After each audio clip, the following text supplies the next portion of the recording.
Ce qu'a vraiment pointé le drame du Rana Plaza, en fait, c'est plusieurs choses. C'est d'une part la façon dont les multinationales ont organisé elles-mêmes leur propre irresponsabilité en utilisant à foison ce système de sous-traitance dans lequel il est possible qu'elles diluent leur responsabilité puisqu'il n'y a aucun lien entre elles-mêmes, le donneur d'ordre, la multinationale et le reste de l'ensemble de la chaîne de sous-traitance. C'est aussi un contexte de mondialisation entièrement dérégulé qui leur offre cette possibilité de produire dans des pays moins disant socialement, sans qu'on leur demande des comptes. Et j'en viens en fait au cœur du problème qui est l'irresponsabilité juridique qui existe entre une maison mère et ses filiales à l'étranger, ou, comme dans le cas du Rana Plaza, un donneur d'ordre vis-à-vis de l'ensemble de sa chaîne de sous-traitance.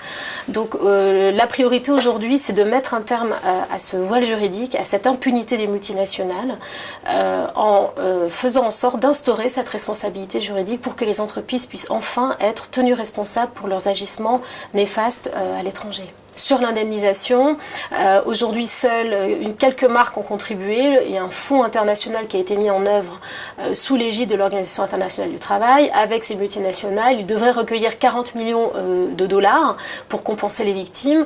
Aujourd'hui, il n'en recueille que 15 millions.